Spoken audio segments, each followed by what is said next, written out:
Y ya mismo comenzamos con la puerta número 3. Como fue anunciado previamente, vamos a estar estudiando acerca del servicio al Creador. Y hoy vamos a estudiar especialmente acerca de la esencia de este servicio al Creador. Cada vez más personas se acercan a la Torá en búsqueda de la verdad y obviamente buscando agradar a Dios, ¿no? Al Creador. Por lo tanto, buscando un servicio, realizar un servicio al Creador correcto, agradable a Él, mejorado cada día, mejorándolo cada día, ¿no? Esforzándose en eso. Y por lo tanto vamos a brindar en estas clases, en esta puerta número 3, conceptos, conocimientos para poder tener, realizar y tener un servicio adecuado al Creador. Es una obligación, en primer lugar, para cada persona amar y temer con toda la fuerza al Rey del Universo. Esto es una obligación que tenemos todos los seres humanos. La obligación en general, judíos y no judíos, es de amar y temer, o sea, con un temor reverencial, un respeto especial, con toda nuestra fuerza, con todas nuestras capacidades, al Rey del Universo, al Creador, al uno y único. La inspiración para experimentar este amor y este temor a Dios que tenemos que desarrollar se logra especialmente con mayor eficacia cuando nos enfocamos en su conocimiento, o sea, en conocerle a Él, dejando de lado los asuntos terrenales. Cuando nos tomamos el tiempo para contemplar, por ejemplo, las maravillosas y grandiosas obras del Creador, cuando vamos a observar la naturaleza caminando, o cuando vamos a, quizás observamos, tenemos la posibilidad de observar el mar, observar las montañas, un paisaje realmente encantador. Entonces, justamente, al dedicarnos, tomarnos el tiempo de dedicarnos a contemplar estas maravillas que Él crea, porque justamente hemos visto que el Eterno crea continuamente y recrea todo lo que existe, y también supervisa continuamente cada detalle minuciosamente de lo que ocurre a cada segundo en esta creación, tanto de lo que existe en el reino espiritual como en lo físico. Y obviamente apreciamos que su sabiduría eterna es infinita e incomparable, apreciamos a través de las obras que estamos contemplando, nos sentiremos obviamente inspirados a amarle, inspirados a alabarle y a glorificarle. Entonces esto nos llevará a anhelar con ferviente deseo reconocer la existencia del Creador en primer lugar y sus atributos, como expresó claramente el rey David en el Salmo 42:3. Mi alma tiene sed del eterno, del Dios vivo. Mi alma tiene sed del eterno, del Dios vivo. Y obviamente esta sed se enciende cuando uno contempla sus obras maravillosas y esto nos hace asombrar realmente y nos inspira a amarle y temerle. Entonces, al continuar en esta contemplación enfocada en estos asuntos, necesariamente vamos a retroceder, como decíamos, de asombro y de temor, un temor, digamos, positivo, un temor reverencial, al darnos cuenta de que somos criaturas pequeñas, humildes y espiritualmente pobres, que nos encontramos de pie con un entendimiento débil y con un entendimiento limitado ante la presencia del Creador, el Todopoderoso, cuyo conocimiento es perfecto, como declaró también el rey David en el Salmo 8, versículos 4 y 5, dice, cuando contemplo tus cielos, acá habla de la contemplación, que también el rey David, por supuesto, realizaba, cuando contemplo tus cielos, obra de tus dedos, me pregunto qué es el hombre para que te acuerdes de él. Estas son reflexiones que salen, que surgen cuando uno contempla, digamos, en silencio estas majestuosas obras del Creador. Entonces, el deber de amar y temer al Creador es una obligación que se desprende de la razón, porque cuando contemplamos que el Creador hizo el universo con el propósito de establecer la raza humana, el ser humano, por razones que emanan de su misma esencia, que Él es bondad, por eso hizo todo, porque es bondad y quiere manifestar esa bondad en sus obras, y que toda la creación es como nada delante de Él, y que no tiene existencia esta creación fuera de Él. ¿Mm? Eh, reconocemos que hemos sido creados para ser justamente lo que venimos a presentar en esta puerta número 3, que hemos sido creados para servir al Creador. Hemos sido creados para esto. Por lo tanto, la mayor ventaja y logro que podemos conseguir consiste en cumplir con este rol, o sea, con servir a Dios en nuestra vida. Este sería la mayor ventaja y logro que podemos conseguir mientras aprovechando la vida que tenemos, que es un regalo del Creador. Sin embargo, dado que no es algo natural amar o temer cualquier cosa que sea, si primero no se la aprecia, no se aprecia su naturaleza, no se la conoce, es una obligación utilizar el poder del intelecto, el razonamiento, para contemplar con asombro la grandeza del Creador y con humildad también nuestra propia bajeza. Esta es la reflexión correcta que nos va a llevar a un verdadero reconocimiento del Creador y esta conciencia también despertará necesariamente aquellos sentimientos que reflejen este razonamiento, ¿no? Este profundo razonamiento que estamos realizando al observar todo lo creado. Esta es la manera como nos acercamos al amor, como nos aproximamos al amor y al temor a Dios. Como recompensa por este servicio a Dios, al Creador, Él responderá y nos va a atraer hacia Él y vamos a poder percibir que el amor y la grandeza del Creador se nos revela desde lo alto y desde el interior también de nuestra propia mente y corazón. O sea, cuando uno se dispone realmente a hacerlo, acercarse justamente a buscar ese amor y ese temor, obviamente el Eterno nos va a ayudar a que podamos hacerlo de la mejor manera. Entonces, este servicio al Creador no es una tarea fácil de realizar.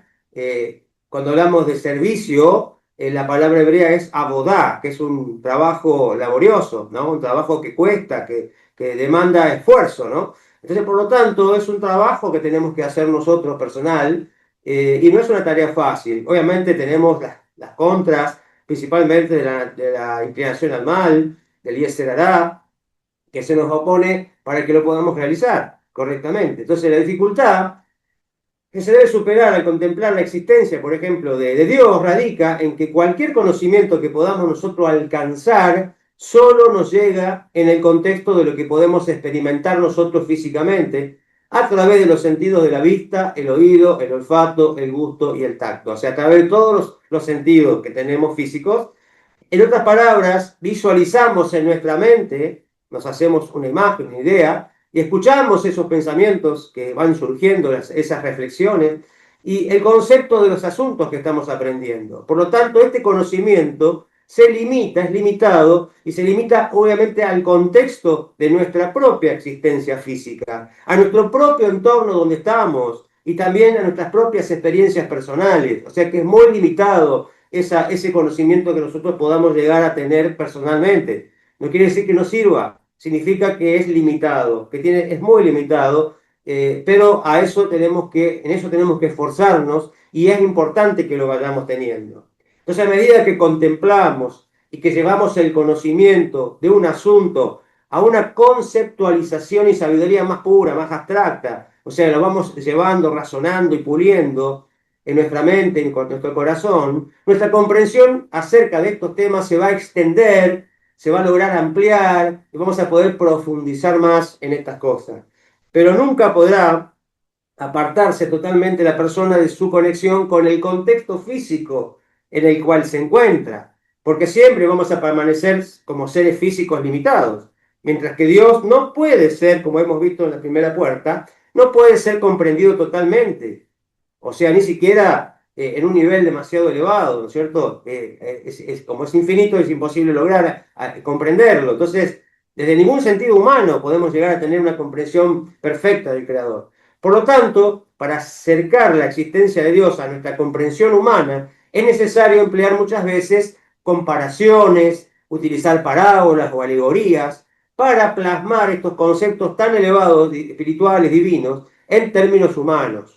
Eso es lo que tenemos muchas veces que hacer, y obviamente que, por ejemplo, en el hasidismo se utilizan muchos cuentos y relatos para poder transmitir verdades muy profundas, ¿no? Que las personas no podemos captar tan fácilmente. Entonces, una vez que el concepto, por ejemplo, de una parábola, de una comparación, de un cuento, de una ilustración, se logre comprender claramente lo que quiere transmitir, podemos emplear su esencia, la esencia de este mensaje que nos deja, para lograr una comprensión aún más abstracta de la realidad espiritual divina. Entonces el principio y el punto más importante aquí es el conocimiento de la verdadera existencia de Dios. Y desde este punto, de la verdadera existencia de Dios, el corazón puede generar sentimientos de amor y temor hacia Él. O sea, cuando nosotros realmente comprobamos, reflexionamos que Dios existe y que es tremendamente superior y grande en comparación con nosotros, eso inspira que surja en nosotros el amor y el temor a Él. Fundamental para el servicio, que vamos a ver. ¿Cómo explicamos entonces en la primera puerta sobre el conocimiento de Dios? Una revelación de Dios es una profecía en una profecía, perdón, una revelación de Dios en profecía debe revestirse de una parábola, ¿no? De una alegoría. Por ejemplo, una visión de Dios en forma humana o escucharlo a Él hablar en un idioma humano que el profeta conozca, ¿no es cierto? Obviamente que todos estos son como parábolas, son como disfraces que se tienen que utilizar para que la persona, el ser humano, pueda entender lo divino. Eso es así como el profeta, en la puerta anterior vimos, él recibía los mensajes de Dios, ¿no? En sueños, en alegorías, y debía sacar de ahí, extraer el significado de esas visiones. Esto es para que la profecía penetre en el intelecto del profeta, desde donde puede comprender justamente su esencia y luego comunicarla con sus propias palabras. Pero siempre viene en lenguaje humano. Desde lo divino a lo humano viene el lenguaje humano. El Eterno se pone a nuestra altura por su gran misericordia para que nosotros le podamos entender. Entonces, un proceso intelectual similar es aún más necesario para quienes nos acercamos al Creador por propia iniciativa, porque esto solo puede surgir de nuestra propia comprensión y reflexión del conocimiento que hayamos adquirido hasta ese momento. ¿Sí? O sea, tenemos que tener procesos de construcción y desconstrucción, ¿no? Porque tenemos que borrar, sacar, quitar todo aquello que no sirve y empezar a edificar conocimientos nuevos, ¿no? En esa búsqueda, en ese deseo de querer conocer la verdad, de querer conocer lo verdadero. Hay cosas que nos sirven y cosas que no nos sirven, y claramente muy poco que nos puede servir para conocer al Creador cuando venimos formateados por una religión, por una cultura, por una ideología, por una filosofía, y tenemos que dejar todo, vaciarnos de todo ello y empezar a construir nuestros conocimientos desde cero, ¿no? Entonces, una forma sencilla y accesible a nuestra percepción para abordar esto es empezar por contemplar la existencia de Dios, ¿no? Y reflexionar profundamente mediante, por ejemplo, la analogía o semejanza de nuestro cuerpo y alma. Aquí justamente en el Tanaj, en la Biblia hebrea, se nos dice en el libro de Job, dice Job en el capítulo 19, 26, desde mi carne, desde mi cuerpo, percibo a Dios. O sea, él podía percibir a Dios considerando su cuerpo, analizando y mirando su cuerpo. ¿Qué significa entonces? Que al contemplar mi cuerpo y que éste se mantiene vivo a causa del alma que está en él, y que juntos constituyen una imagen divina, puedo comprender y percibir al mismo Dios viviente. O sea, cuando uno reflexiona acerca de la perfección del cuerpo humano, de cómo el alma mantiene en vida el cuerpo, y esa relación que hay cuerpo y alma, puede comprender y percibir en cierta forma al mismo Dios. Entonces un cuerpo por sí solo no tiene vida, porque sin el alma que lo vivifica a cada instante, el cuerpo moriría, el cuerpo no podría seguir viviendo. Esto no solo se refiere a la vida del cuerpo en general, también se aplica al poder que otorgan las facultades individuales del alma, que emanan de la esencia misma del alma y actúan a través de las funciones corporales individuales. Por ejemplo, la capacidad del ojo para ver, la capacidad del oído para oír y todas las demás facultades del cuerpo, que son órganos, cuando estos órganos obviamente están físicamente sanos, no pueden funcionar a menos que el poder de las facultades correspondientes del alma resida en esas partes del cuerpo y las acciones. O sea que hay una, digamos, cuando estudiamos el alma, que no es el motivo, digamos, el tema de la clase de hoy, tienes 5 niveles, ¿no? Entonces hablamos del nivel más bajo, es el que se relaciona con el cuerpo y que le mantiene en vida, ¿no? Es como si fuese, dice que el cuerpo se compara como un zapato, del alma. El alma es mucho más elevada, mucho más extensa, que llega hasta el mismo trono celestial. Se conecta como un hilo, digamos, hacia el trono celestial. Y esa punta, como sería el pie de la persona, el pie del alma, es la única partecita pequeña esa del pie, la pequeña parte del alma es la que reside en el cuerpo, ¿no? Y es la que le da vida al cuerpo, en realidad, ¿no? Es la parte más baja del alma, digamos, el nivel más bajo del alma. Y la Torah enseña que la creación es como un macrocosmos del cuerpo y sin la fuerza vital del creador que brilla en él, no podría existir ni siquiera por un momento. ¿Mm? O sea,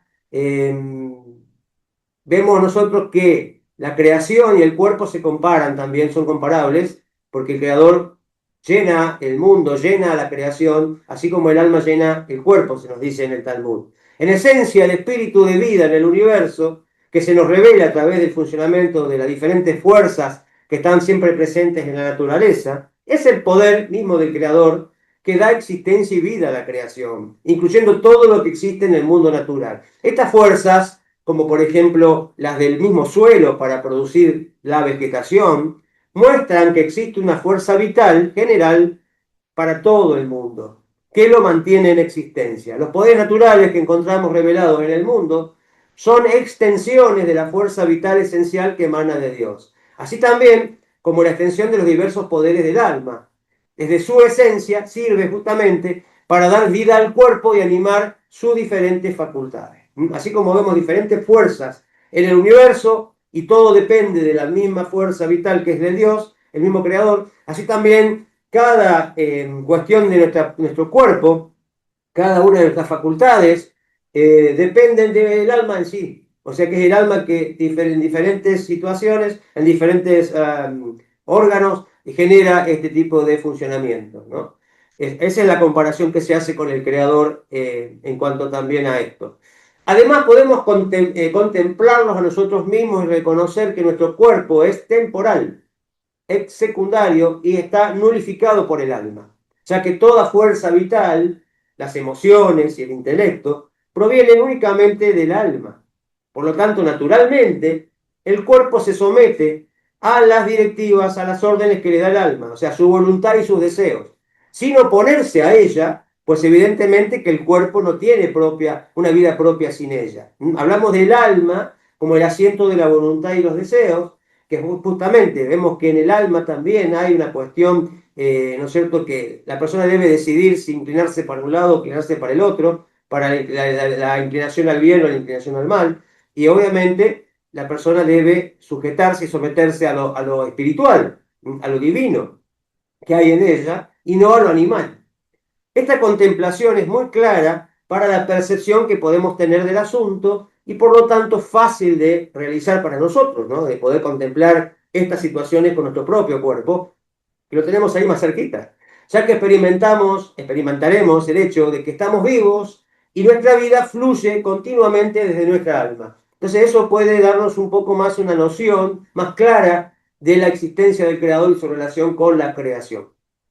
También se debe contemplar que el cuerpo y el alma son solo detalles del macrocosmos general que abarca el mundo entero y que la vida del cuerpo es un microcosmo como de aquella fuerza vital mayor que sostiene todo el mundo, ¿sí? Y que tiene muchos niveles, tiene creaciones inanimadas, vida vegetal, vida animal y seres humanos, con innumerables detalles dentro de cada uno de estos niveles, ¿no?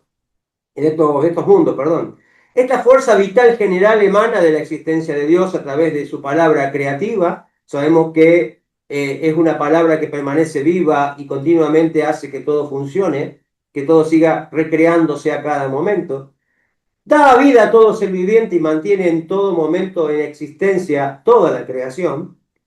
Y otro detalle de esta contemplación se comprende a partir de la analogía o semejanza de que los pequeños detalles, por ejemplo, de una pintura, de un cuadro, se anulan ante el panorama general en el que estos se encuentran, ¿no? Tenemos la pintura de un cuadro hermoso y estos pequeños detalles que hacen entre todos, sumados, hacen esa hermosa postal o imagen, obviamente se anulan. La persona ve la imagen en general, pero deja de prestarle atención a ese pequeño detalle que hace a que esa pintura sea tan hermosa, ¿no? Podemos reconocer que no somos más que pequeños detalles nosotros de la fuerza vital omnipresente de toda la creación, que a su vez se anulan ante la existencia del Creador, que todo lo conoce. Esta anulación es infinitamente mayor que una palabra de alguien, por ejemplo, la cual no es nada en comparación con la grandeza y profundidad de todo su intelecto, y que a su vez no es nada en comparación con las facultades de su propia alma. Hablamos de pequeñas cosas, de pequeñas cuestiones, que comparadas con lo macro, con lo más grande, se anula. Es como que prácticamente pasa desapercibido, ¿no? Y sin embargo, a pesar de esto, Dios mismo considera y aprecia a cada persona. Así todos sabemos que somos prácticamente como nada, como un pequeño trazo en un cuadro. Sin embargo, dice que Dios tiene en cuenta, que considera y que aprecia de manera especial y particular a cada uno de los seres humanos. Él la supervisa observando y analizando cada detalle de sus pensamientos, de sus palabras, de sus acciones y actitudes. Y obviamente, no solamente que él analiza, supervisa y ve todo lo que nosotros hacemos y pensamos, sino que a su vez está creando a cada momento el mundo para nuestro propio beneficio. O sea, el mundo es creado para mí, en cierta manera. Cuando lo podemos ver desde ese punto de vista, el mundo es creado para mí, para ver cuánto el Creador nos considera, ¿no? Obviamente que el mundo es para todos, pero cuando pensamos que también el Creador está haciendo el mundo para que yo tenga aquello que yo necesito de ese mundo, pensando en mí, es importante tenerlo en cuenta de esa manera. Por lo tanto, nuestra meta debe ser vivir nuestra vida de una manera que sea correcta, que sea buena a los ojos del Creador, con una conducta ejecutada, por supuesto, con nuestro cuerpo, porque todas las acciones las hacemos a través de lo físico, de acuerdo con la naturaleza divina de la fuerza vital general de la creación y la voluntad de Dios para nosotros. O sea, cuando nosotros consideramos que hay una fuerza vital que nos mantiene vivos, ¿m? Y que esa fuerza vital espera que nosotros respondamos favorablemente a ella, y que consideremos cuál es la voluntad del Creador para hacerla con esa fuerza que Él nos da, entonces la cuestión ya cambia. Uno dice, yo recibo fuerza, recibo salud, recibo vida, recibo sustento, recibo todo, pero ¿para qué? ¿Para hacer mi propia voluntad, para hacer cualquier cosa o para hacer la voluntad de ese ser superior que me ama y me está dando energía y fuerza y todo para que yo viva? ¿Pero qué quiere de mí? Entonces ahí viene justo el tema del servicio. ¿Qué quiere de mí? ¿Qué espera de mí? Para yo ponerme en sintonía, ¿no es cierto?, con esa fuerza, ponerme en sintonía con su voluntad, con lo que espera de mí, y de esa manera vivir y fluir y vivir en este mundo conforme a como fui diseñado. Entonces, bueno, porque una persona goza de salud cuando todas las partes de su cuerpo y sus funciones están correctamente conectadas y coordinadas. Asimismo, la salud espiritual de la creación depende de la coordinación de las facultades naturales individuales que la conforman, incluida, por ejemplo, el alma, las del alma, trabajando juntas como parte de la fuerza vital general que emana de la voluntad y el deseo de Dios. ¿Sí? Debemos vivir nuestra vida entonces siendo funcionales al Creador, dedicándonos a mejorar y a elevar a las personas que nos rodean, a la sociedad donde nosotros estamos y a toda la creación en su conjunto. O sea, venimos a mejorar el mundo y tenemos que ponernos en sintonía con lo que Dios quiere, con su energía, con su fuerza, con su voluntad, para ser socios, para poder mejorar el mundo como es lo que quiere hacer Él. Así no nos imaginaremos a nosotros mismos como si fuera Dios libre, poderes separados de Dios. Como si fuéramos poderes separados, que cada uno hace lo que quiere, es autónomo y no depende de nadie, ¿no? Que no nos estemos imaginando que somos como separados, digamos, de la fuerza, de la fuente divina de la vida, como no dependiendo de Él realmente. Si así fuera Dios libre, el mundo estaría en una condición como la de una persona enferma. Una persona enferma. Ese es el significado del versículo que dice, desde mi carne percibo a Dios. O sea, el sentido que le da Job, ¿no es cierto?, a este versículo, a esta expresión, desde mi carne percibo a Dios. O sea, no se debe pensar que dar vida a toda la creación sea el límite de la grandeza de Dios. Más bien, Él hace esto solo porque desea revelarse a la percepción humana como aquel que dirige el mundo por medio de su divina providencia. ¿Mm? Obviamente, la creación no es el límite de Dios. O sea, Dios llega hasta ahí. El poder de Dios llega hasta ahí. No, no llega hasta ahí. Llega mucho más. En sí no tiene límite. Pero obviamente, Él tiene que encontrar un límite en lo que puede llegar a hacer para que el hombre lo pueda llegar a encontrar y ver. Porque si no sería imposible de verlo. Como su poder es ilimitado, no podríamos nosotros verlo ilimitado. Entonces, para poder verlo al Creador, o mejor dicho, encontrarnos con Él, tenemos que ver algo de lo que Él hace dentro de un límite. Y esto es el mundo y lo que Él ha creado. Entonces, en verdad, la grandeza del Creador, la gloria del Creador, superan infinitamente, sin comparación, este otorgamiento de la fuerza vital y de su providencia, que en sí misma va mucho más allá de lo que se le revela al ser humano, y por supuesto también de lo que éste puede llegar a comprender también. Porque una cosa es lo que se revela y a su vez otra cosa es lo que la persona de eso que revela, de lo que se le revela, puede llegar a entender. No todos entendemos al mismo nivel. Además, el mundo mismo se considera completamente como si fuera nada delante del Creador. ¿Mm? También debemos contemplar que la totalidad de todo lo que Dios creó, con todos sus detalles, tiene un propósito. ¿Y cuál es ese propósito? ¿No? O sea, tenemos que contemplar que todo tiene un propósito y obviamente descubrirlo, ¿no? Tratar de ver cuál es ese propósito. Cuando comprendemos que Dios tiene sus propias razones para crear el mundo, estas preguntas de ¿para qué me creó Dios? ¿O para qué creó todo esto? Y que estas razones tiene como foco a la humanidad, porque todo lo creó para el ser humano, queda claro que que el Creador tiene metas que debemos poder comprender. Y por supuesto, también perseguir nosotros diligentemente. Porque no solamente es lo que Dios quiere Él, sino que lo que Dios quiere también de nosotros con respecto a ese plan que Él tiene. ¿No? Que nosotros también nos sumemos, que seamos socios y que también nos pleguemos a Él para poder llevar a cabo su voluntad, para lo cual fuimos hechos nosotros en este mundo. Entonces Dios, en su amor por la humanidad, le da a la humanidad esta oportunidad de elegir en su libre albedrío, servirle a Él, trabajando para lograr sus objetivos.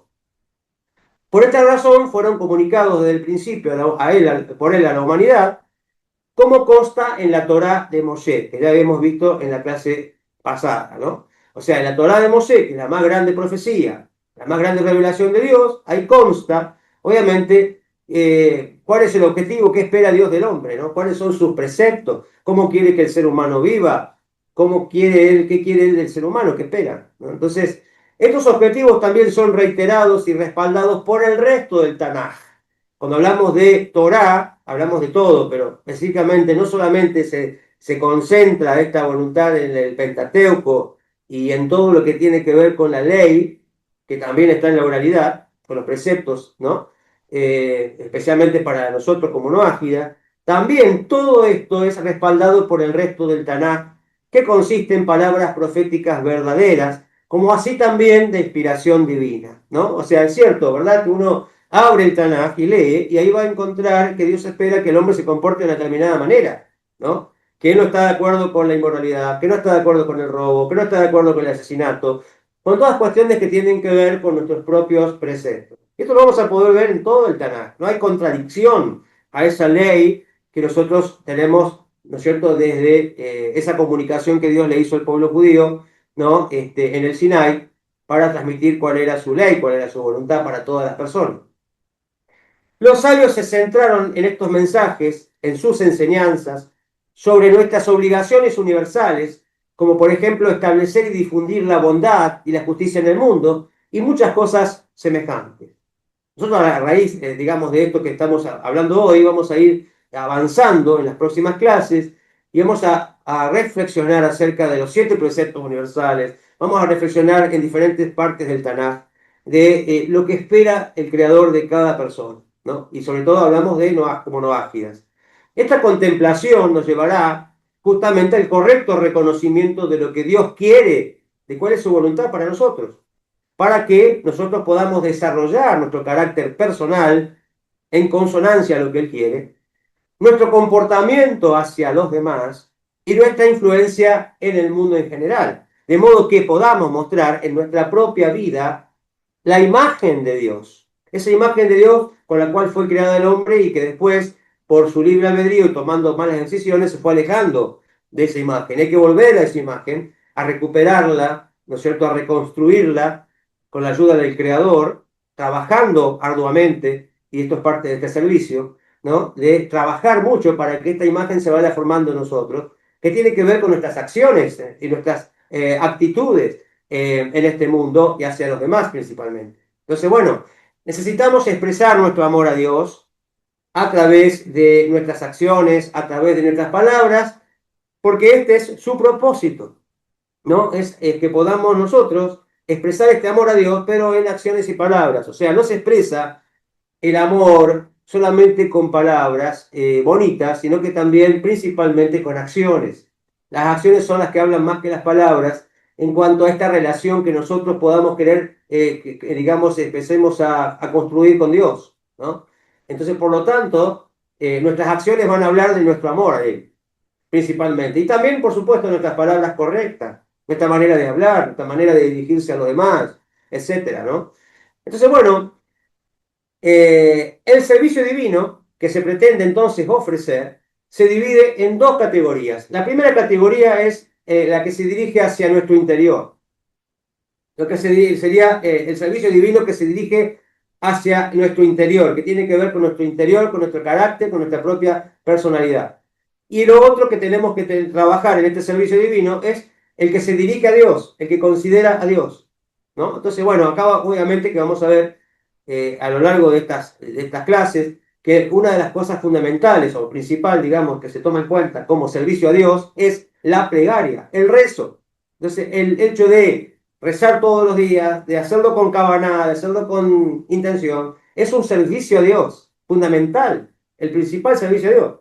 Entonces, tenemos que también considerar que para poder amar a Dios, ¿no es cierto?, y servirle con amor y temor, vamos a tener que desarrollar algunas cuestiones en nuestra vida. Y esto lo vamos a ir aprendiendo a lo largo de estas clases. Entonces, el servicio interior más grande es el deseo, por amor a Dios, de apegarnos a Él mediante el reconocimiento y el conocimiento, ¿sí? O sea, nosotros vamos a trabajar hacia adentro, justamente buscando cómo podemos conectarnos más con Él, desde el reconocimiento y el conocimiento de Él. Vamos a reconocerlo en todas las cosas, a verlo en la naturaleza, a contemplarlo allí, y también, por supuesto, en el estudio de Torá. Esto debe combinarse con la admiración y el temor reverente, o el respeto a Él, lo que conduce a la rectificación o corrección del carácter y de los hábitos que todos nosotros traemos con nosotros, ¿no? O sea, trabajar ese, digamos, servicio de temor a Dios también, y servicio a Dios, tiene que ver con la rectificación y la corrección de nuestro carácter, de nuestras cualidades de carácter. Y también de esos hábitos que venimos trayendo y que no son correctos, que tenemos que cambiar o mejorar.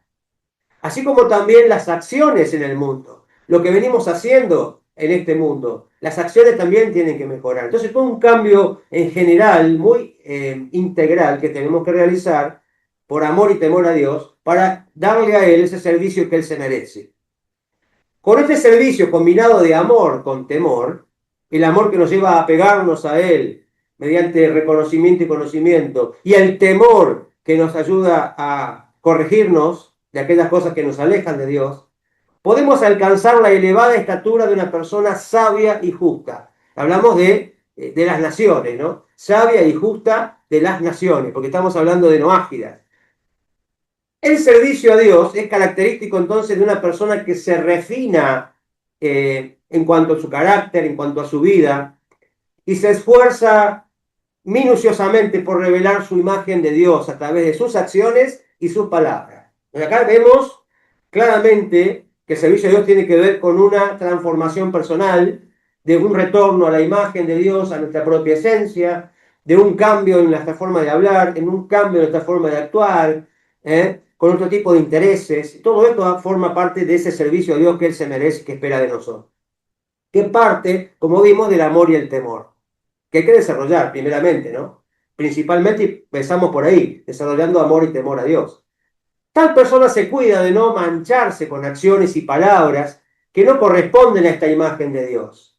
Con este esfuerzo se corrige, se rectifica a sí misma y por supuesto también contribuye a la corrección de su propio mundo, de su sociedad, en la sociedad donde vive, y produce buenos efectos en este mundo que le rodea.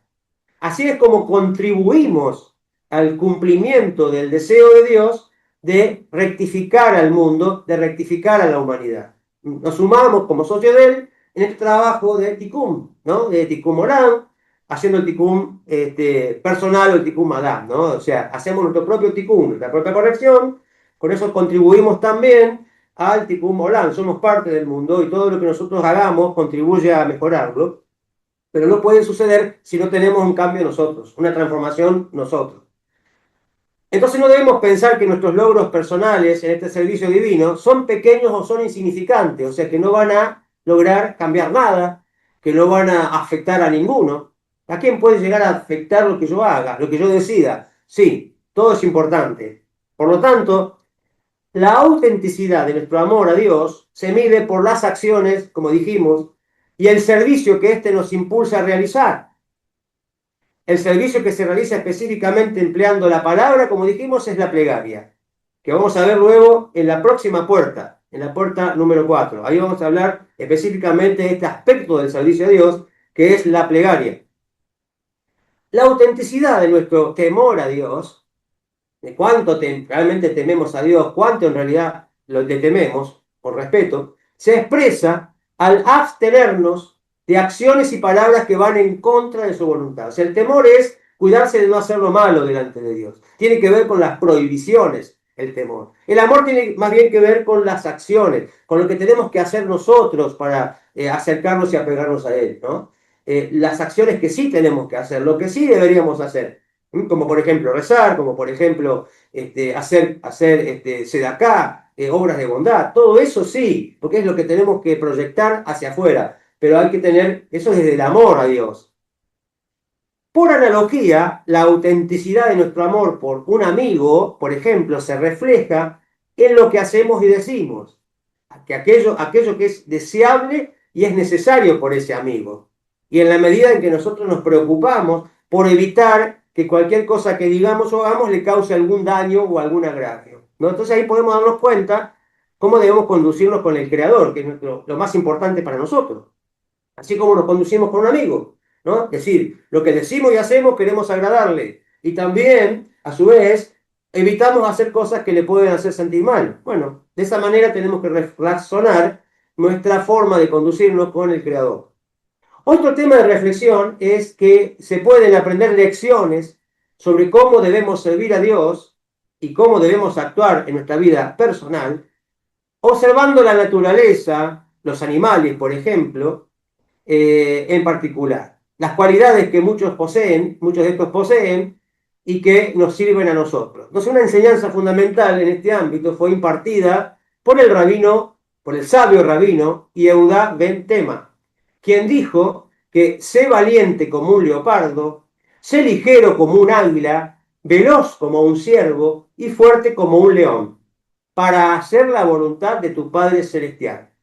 O sea, ¿qué significado tienen estas cuestiones que él nombra, estas comparaciones con el leopardo, el águila, el ciervo, el león?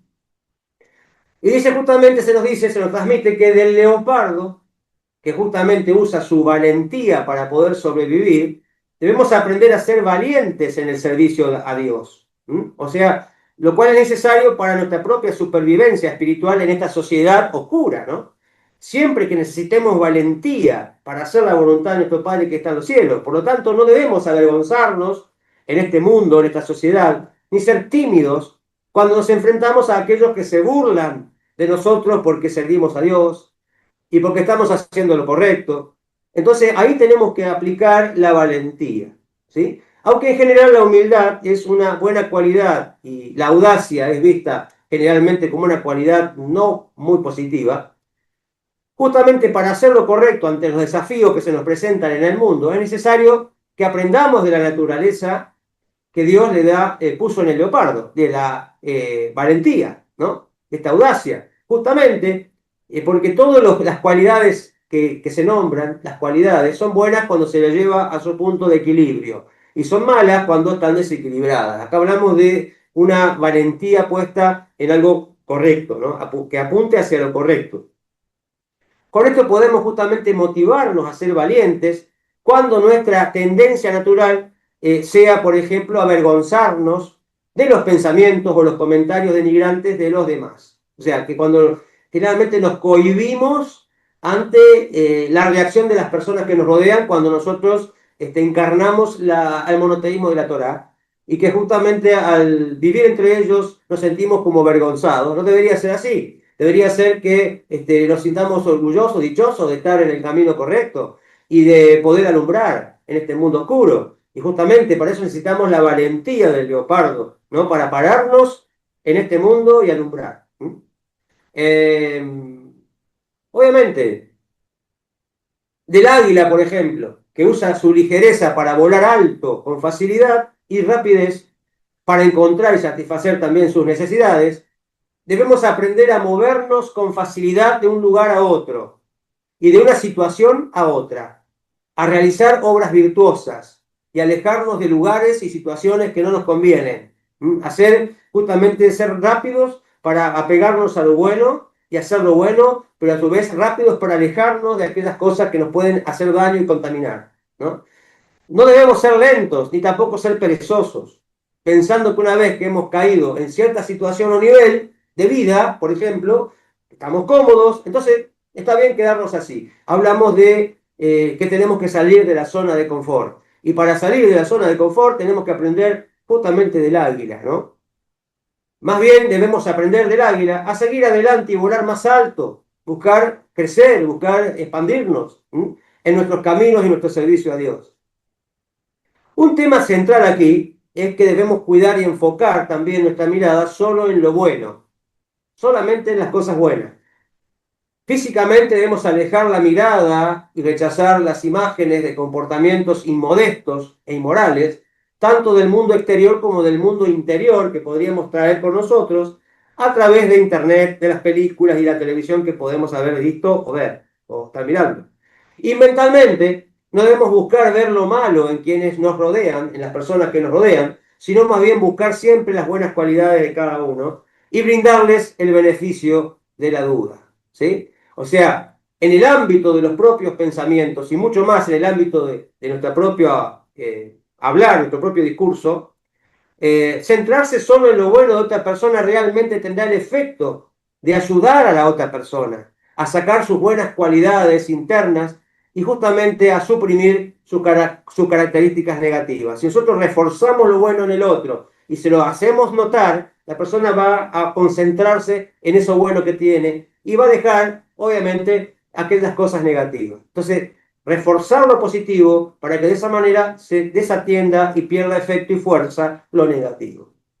Entonces acá hablamos también de ver, de mirar, como el águila tiene un ojo realmente muy potente, cuidado con justamente este tema de la vista y de mirar lo bueno, de mirar lo positivo y no mirar lo que no nos conviene y nos hace daño.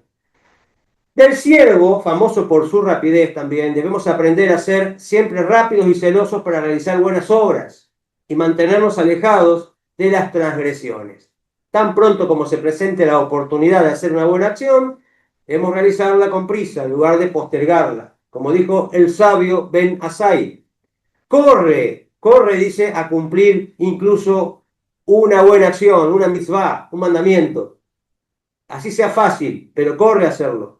Y huye de la transgresión, porque justamente una mitzvah, una buena acción, lleva a una buena acción, te conduce a hacer más buenas acciones. Pero una transgresión, lamentablemente, te va a llevar, te va a arrastrar a cometer otra transgresión.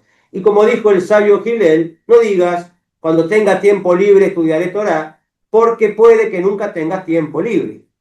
El objetivo a largo plazo de esta contemplación es acostumbrarse a perseguir las buenas obras, incluso obligándose a hacerlas hasta que se convierta en un hábito, hasta que se convierta en algo natural. O sea, tenemos que empezar a desarrollar en nosotros justamente todas aquellas buenas acciones hasta que se hagan parte de nuestra vida. nuestra costumbre, ¿no? Y justamente uno empieza a hacer cosas aunque no las sienta y terminas sintiéndolas al final, porque se acostumbra y se hace tan natural y tan común para él que termina finalmente acostumbrándose a lo bueno y empieza a disfrutar de eso bueno que está haciendo. Del león, finalmente, que posee gran fuerza y no tiene miedo de ninguna criatura, debemos aprender a tener fortaleza de corazón y a no tener miedo a ninguna oposición en este mundo, ni a quienes se oponen a las leyes de Dios, a los caminos de la justicia, a los caminos de la bondad, ni tenerle miedo a la inclinación al mal, que justamente hace lo mismo que se nos opone, cuando realmente sabemos lo que Dios desea de nosotros en cualquier situación. Tenemos en claro qué es lo que quiere Dios, no perdemos de vista lo que Dios quiere y no le tenemos miedo a nadie porque Dios está con nosotros. Mientras el alma esté en mi cuerpo, el Eterno está conmigo, nada he de temer, como dice ese famoso rezo que recitamos quizás todos los días. Así también el rabino Eliezer enseñó a su hijo pequeño, al rabino Israel Baal Shem Tov, el fundador del hasidismo, de bendita memoria, le enseñó, dice, mi querido hijo, nunca tengas miedo de nadie ni de nada, excepto del santo bendito sea. Temor reverente, temor a Dios, a cumplir con su voluntad, a no quedarnos cortos, a no desaprovechar el tiempo, a hacer su voluntad urgente. A eso tenemos que temer, a no hacerlo, a no poder hacerlo, a no llegar a hacerlo. Entonces, ese sería nuestro temor. Pero no tenemos que tener que temor a las criaturas, ni a ninguna energía negativa, ni cosas que por ahí se nos presentan como poderes aparentemente aparte de Dios, porque no hay nada fuera de Él. No tener miedo a nada, no tener miedo a nadie, porque Dios maneja todo, absolutamente todo, y por lo tanto, si nosotros estamos haciendo su voluntad, sirviéndole a Él, Él nos guarda y nos protege, y nos acompaña en todo lo que hagamos. Es un principio, ya terminando, de la Torá, que incluso de lo positivo se puede llegar a inferir lo negativo, sabiendo que esto es, obviamente, nosotros podemos llegar a ver justamente en lo negativo, en las cualidades negativas de algunos animales, lo que no tenemos que hacer, ¿no? Entonces, aprende de este animal lo bueno, pero también ten cuidado que hay cosas malas que no tienes que hacerlas tú, que son cuestiones muy bajas, que pertenecen a un nivel más bajo que el ser humano y que no debemos nosotros aprenderlas o parecernos a eso, ¿no? Entonces, obviamente, también podemos aplicar esos principios tanto en nuestra vida privada como en nuestra vida social. Me refiero a ver, considerar las cuestiones negativas y muy inferiores justamente a la dignidad del ser humano para aprender lo contrario, ¿no? Para no hacer eso y hacer totalmente lo opuesto. Es una forma también de aprendizaje que podemos desarrollar por inferencia, o sea, viendo lo que está mal para no hacerlo. Entonces, bueno, por ahí, mucha gente dice, ¿y qué me sirve a mí tener a esta persona conmigo todo el tiempo? Y para no hacer lo que está haciendo él, por ejemplo, ¿no? Sí. Entonces, muchas veces pasa eso, es decir, no le encontramos sentido. Si esta persona vemos que no nos está dando muchos buenos ejemplos, justamente es para que nosotros tengamos en claro que esas cosas, así como no nos agradan a nosotros, desagradan al Creador, por supuesto, y no deberíamos nosotros hacerlas nunca porque sabemos el efecto que causa. Entonces, bueno, todo tiene una finalidad, todo pasa para algo, ¿no? Por algo. Y debemos aprender de todo aquello que nos ocurre.